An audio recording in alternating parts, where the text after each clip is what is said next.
Hi, my name is John Fraser in the Geography Department, and I've been working with the president here and others to look at Johnson City. In this case, we're looking at a variety of things in the areas, and there are 5 areas in Johnson City by census tracts. Now, what we're trying to do is to look at 142, which is a very large area. We call it 142 census tract, but it's about the equal of the 4 others that are there. And so we're trying to understand what should you know about census tract 142, because it is very large and it has 3 different kinds of areas.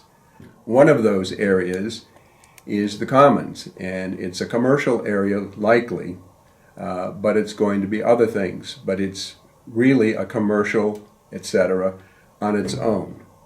The second one is the west sect, and we're going to look at this. The second period has a range of residential areas in those, and they are kind of average, right? And then when we go to the opposite altitude, to go up that area and to see more residential but other things there, and they are up high. Okay, we're looking at the first focus, which is on the Commons, and the new and changing beginnings was in Reynolds and Harry L. Drive. So, but if we look at this, we will see the changes that we will see there with new and some remaining in that position. Now if we come down Reynolds, down again to Harry L. Drive, when we come down there, we will turn shortly. But on the right, we're going to start seeing some of the new things there.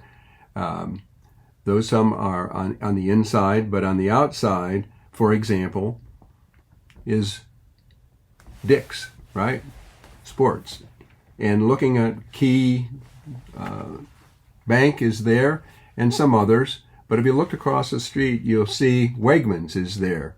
And you can see the interstate there as well. Now we're turning around past Dick's, coming around, and on the left, that west part is some of the residential I was talking about before.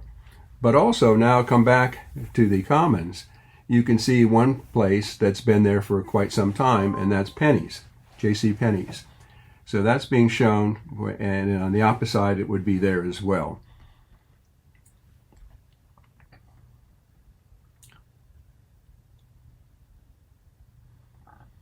There's the entry, and as we come here, we're going to turn around here shortly.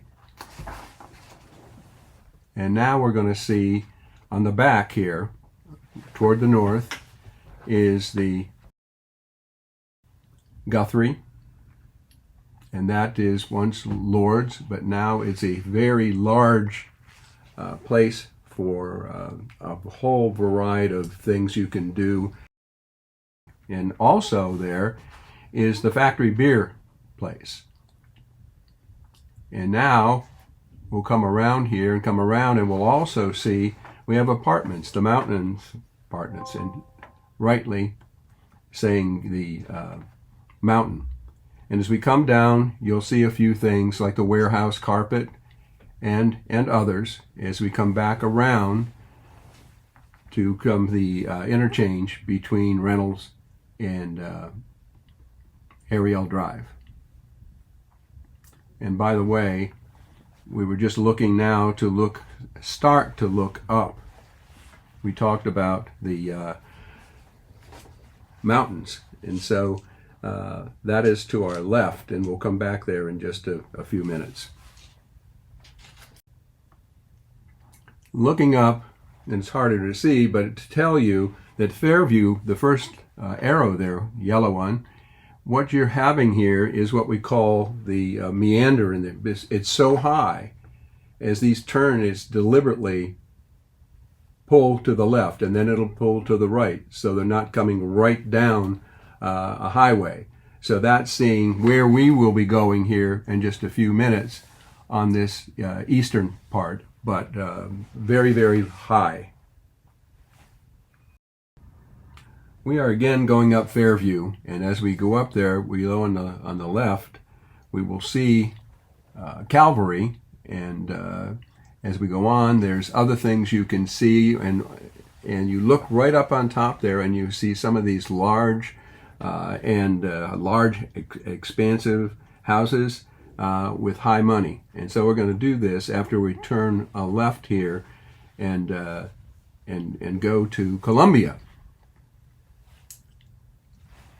Now we're coming up Fairview again and going up to Columbia, because this is the meandering that has to be us as it's going up higher and higher. See a photo slide show that will show the large, expensive houses at the high.